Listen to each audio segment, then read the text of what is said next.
జై శ్రీరామ్. భగవద్భక్తులందరికీ కూడా ఝాన్సీ ఆధ్యాత్మిక ముచ్చట్లకి స్వాగతం, సుస్వాగతం.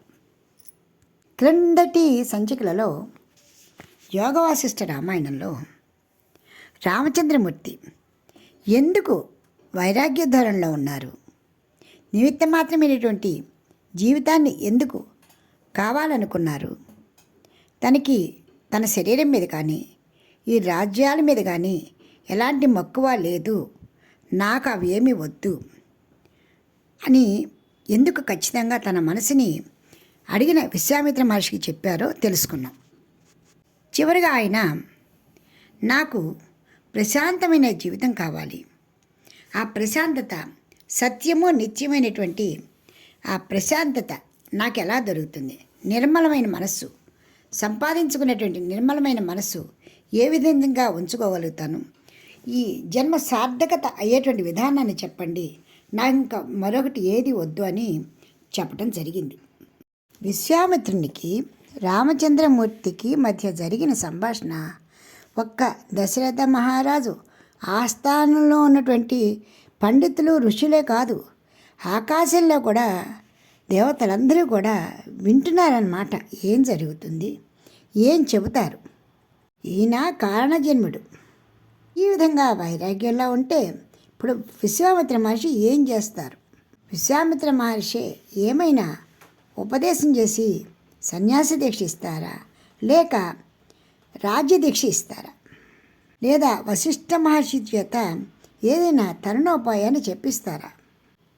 ఆయన కారణజన్ముడు, అట్టి పుణ్యపురుషుడే ఈ విధంగా వైరాగ్యంలో ఉండిపోతే లోకంలో ఉన్న మానవులకి మార్గదర్శి ఎవరు, కిం కర్తవ్యం అనుకుంటూ ఆలోచిస్తూ ఏం జరుగుతుందా అని వింటున్నారు. ఇలా ఋషులందరూ కూడా ఆహా, ఇలాంటి తత్వ విచార జిజ్ఞాస కలిగిన మనుషులు ఈ ప్రపంచంలో కోటికొక్కరే ఉంటారు కదా. అసాధారణమైనటువంటి దృశ్య పదార్థ తత్వాన్ని గుర్చిన జిజ్ఞాస ఎవరి హృదయంలో ఉంటుందో అతడే పురుషుడు కదా, అతడే యోగ్యుడు కదా. ఈ జిజ్ఞాసే లేనివారు శరీరం ఉన్నా కూడా యాంత్రిక జీవులే కదా. ఈ జగత్తులో మనిషికి సంక్రమిస్తున్నటువంటి సంసార విశోచి వ్యాధి నివారణ తాపత్రయాన్ని గురించి ఎవరు ఆలోచిస్తున్నట్టు కూడా లేదు కదా. కానీ ఈ పుణ్యపురుషుడు, ఈ చిన్న బాలకుడు అలాంటి విశూచి వ్యాధి నివారణ మంత్రాన్ని గురించి, నివారణ తాపత్రయాన్ని గురించి ఆలోచిస్తున్నారు కదా.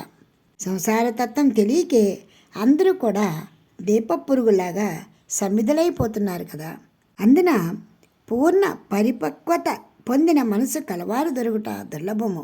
అటువంటి వారి సంశయాల్ని తీర్చేటువంటి గురువులు దొరకటం కూడా దుర్లభము. ఆ చక్కటి సంభాషణ వినే భాగ్యము దొరకటం కూడా దుర్లభము. ఇలాంటి దుర్లభమైనటువంటిది మనందరికీ కూడా దొరకటం అనేది మన భాగ్యము.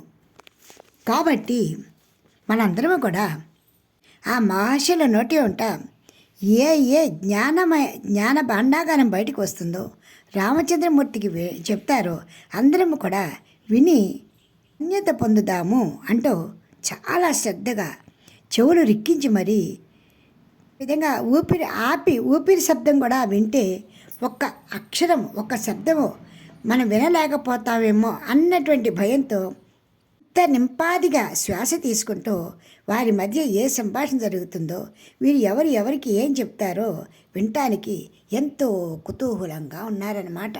మనందరం కూడా అంత శ్రద్ధగా విందాం. జన్మ మృత్యుజరా దుఃఖమనుయాంతి పునః పునః విమృశంతి న సంసారం పశవ పరిమోహితా. శ్రీరామచంద్రుని వంటి నిర్మలమైనటువంటి హృదయం కలవాడు, పూర్వాపర విచారమందు సమర్థుడు మళ్ళీ దొరకరు. కాబట్టి ఆయన యొక్క మనస్సులోని చింతని తీర్చటమే విశ్వామిత్రుని యొక్క ప్రథమ కర్తవ్యము అని ఋషులందరూ కూడా వారిలో వారు మాట్లాడుకుంటూ ఉన్నారు. నా రామేణ నమోస్తిహ దృష్టో లోకేషు కశ్చన వివేకవాసుధారాత్మ న భావీ చేతి నోమతి. శ్రీరామచంద్రునితో సమానుడగు వివేకవంతుడు, ఉదారశీలుడు లోకమంది ఎవరూ కూడా పూర్వము చూడబడలేదు. ఇప్పుడు ఇలాంటి వాడు ఇక ముందు కూడా ఉండబోడు అనుకుంటూ ఋషులందరూ కూడా చాలా ఆనందంగా మాట్లాడుతున్నారు. ఇంతవరకు ఇది శ్రీ వాల్మీకి మోక్షోపాయో యోగ వాసిష్ఠరత్నాకరే వైరాగ్య ప్రకరణే రాఘవ వైరాగ్య వర్ణనం నామ ప్రథమోధ్యాయ సమాప్తము.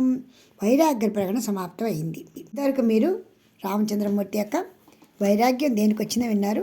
ఇప్పుడు దానికి ఔషధం ఏమిటో ఎవరు చెప్తున్నారో విందాం. ఇక్కడి నుంచి ముముక్షు ప్రకరణ ప్రారంభం. ఇందులో ప్రథమాధ్యాయమే సుఖ విశ్రాంతి. ఇక్కడి నుంచి చాలా అద్భుతంగా ఉంటుందండి. అన్ని కథల కింద ఉంటాయన్నమాట. అంతా విన్నటువంటి విశ్వామిత్ర మహర్షి, రామచంద్ర, ఇక నీవు తెలుసుకోవాలి అన్న అంశం అంటూ ఏవీ ఉన్నట్టు కనిపించట్లేదు. నీవు నీ సూక్ష్మ బుద్ధిచే అన్నీ తెలుసుకున్నావు. అయితే నీవు తెలుసుకొని చూసి చెప్పినవే కానీ అనుభవించి చెప్పినవి మాత్రం కాదు. అంటే పరిపూర్ణమైనటువంటి జ్ఞానము ఇంకా కొంచెం సూక్ష్మంగా లోపించినట్టే కనిపిస్తోంది. కాబట్టి సహజంగా నిర్మలమైనటువంటి నీ బుద్ధికి ఇంకా కొంత మెరుగు పెట్టవలసిన అవసరం కనిపిస్తోంది. వేదాలని, ఉపనిషత్తులని వ్యాసుని కుమారుడైన సుఖదేవునికి కూడా నీలాగే ఈ సంసార గతిని గురించిన ఆలోచన వచ్చింది. ఈ ప్రపంచాన్ని, ఈ దృశ్య ప్రపంచాన్ని, ఈ సంసారాన్ని చూచి పరితపించి అంతరంగంలో విశ్రాంతి లేకుండా ఈ జనులు ఎలా బతుకుతున్నారు, వాళ్ళకి జన్మరాహిత్యమే కలుగదా, ముక్తి మార్గమే లేదా, ధరించే భాగ్యమే లేదా అంటూ వాపోతో నివారణోపాయాన్ని అడగటము, అందుకు వ్యాసమహర్షి పరిపరి విధాలుగా చెప్పటము, ఎంత చెప్పినా కూడా సుఖమహర్షి తృప్తి పొందకపోవటము జరిగింది. ఎప్పుడైతే విశ్వామిత్ర మహర్షి ఇలా అంటున్నారో శ్రీరామచంద్రమూర్తికి ఒక అనుమానం వచ్చింది. మరి సుఖమహర్షికి మనస్సు ఏ విధంగా శాంతి పొందింది, ఆయన పరిపూర్ణమైనటువంటి జ్ఞానాన్ని ఎలా పొందారో కూడా చెప్పండి అని అడిగారు. అందుకు విశ్వామిత్ర మహర్షి, రామచంద్ర, సుఖమహర్షి కూడా నీ వలనే ఈ సంసార గతిని గురించి దీర్ఘకాలము విచారణ చేసి పరమార్థ సత్యాన్ని అంటే ఆత్మతత్వాన్ని తెలుసుకున్నారు. కానీ అతనికి ఆ ఆత్మ వస్తువు మీద విశ్వాసం లేకుండా పోయింది. ఎవరికైనా ఇది నిజమో అని నిర్ధారణ రానంతసేపు కూడా ఇంకా కొద్ది గొప్ప అనుమానం ఉంటూనే ఉంటుంది. సుఖమహర్షి కూడా ఆత్మ వస్తువుని తెలుసుకున్నప్పటికీ కూడా అది అనుభవంలోకి రానంతకాలము ఇంకా పూర్తి నమ్మకం మాత్రం రాలేదు. ఆ కారణంగానే ఒకప్పుడు నిర్మల ప్రజ్ఞగల ఆ శుకుడు మేరు పర్వతమందు ఏకాంతంగా ఉన్న తన తండ్రి వద్దకు వెళ్ళి, సంసారాడంబరమిదం కథమభ్యుత్థితం మునే కథంచ ప్రశమం యాతికి యత్కస్య కదేతివా. తండ్రి, మీరు చెప్పిన విధంగా ప్రయత్నించి నేను ఆత్మవస్తువు యొక్క తత్వాన్ని తెలుసుకున్నాను. కానీ ఇంకా నా మనసులో ఏదో సందేహం పుడుతూనే ఉంది. నేను తెలుసుకున్న దాని మీద బహుశా పూర్తిగా విశ్వాసం నాకు కలగటం లేదేమో అని అనిపిస్తోంది. ఎంత ప్రయత్నించినా నా మనసులో ఈ సంసారం యొక్క ఆడంబరం ఎందుకు కలిగింది, అది ఎట్లా ఉపశమిస్తుంది, దాని పరిణామం ఏంటి, ఈ సంసారాన్ని ఈ విధంగా చేయమని ఎవరికి కలిగింది. చూసారా సుఖమహర్షి ఎలా అడుగుతున్నారు. మన ప్రశ్నోపనిషత్తులో కూడా 6 శిష్యులు పిప్పలాద మహర్షిని ఏ విధంగా అడుగుతున్నారో అదేవిధంగా సుఖమహర్షి కూడా ఎవరడిగారు ఈ సంసారాన్ని, దీని ప్రభావం ఎలా పరిణమిస్తుంది, అసలు ఎలా తొలగిపోతుంది, ఎవరి వల్ల ఈ మనుషులకి ఈ సంసార కర్మ పట్టింది, వెనకాల ఎవరైనా ఉన్నారా, నాకు ఇదేమీ అర్థం కావట్లేదు. వాళ్ళు స్వయంగా చేసుకున్నదైతే స్వయంగా వాళ్ళు తప్పించుకోగలుగుతారు కదా, కానీ ఈ సంసార లంపటంలో చిక్కుకోవటమే కానీ దానిని తప్పించుకునేటువంటి మార్గం వాళ్ళకి తెలుస్తున్నట్టు అనిపించట్లేదు అంటే ఎవరి వల్ల వీళ్ళు చిక్కుకున్నట్లుగా అనిపిస్తోంది. తెలియని మాయలో నలుగుతున్నట్లుగా అనిపిస్తోంది. దయచేసి నాకు ఈ విషయం గురించి చెప్పండి అంటూ తండ్రి అయిన వ్యాసమునేంద్రుని అడిగాడు. అందుకు వ్యాస మహర్షి తనకు తెలిసినటువంటి జ్ఞానం అంతా చెప్పాడు. అంతా విన్న సుఖమహర్షి ఏమన్నాడో తెలుసా? శ్రీరామ, ఇవన్నీ నేను పూర్వకాలమే విన్నాను కాబట్టి వాటి మీద నాకు గురి అంతగా కుదరటం లేదు. వేరే ఇంకేమైనా చెప్పండి. ఎంత చెప్పినా కూడా ఇంకా ఏమైనా ఉందా, ఇంకా ఏదైనా ఉందేమో, ఇంకా ఏమైనా ఉందేమో నాకు తెలియని రహస్యం అంటూ తరచూ ప్రశ్నించడం మొదలు పెడుతూనే ఉన్నాడు. ఇలా సుఖమహర్షి ప్రశ్నించడము, వ్యాస భగవానుడు చెప్పడం జరుగుతూనే ఉంది. ఇలా పదే పదే శుకుడు ప్రశ్నిస్తూ ఉంటే వ్యాస భగవానికి ఒక అనుమానం వచ్చింది.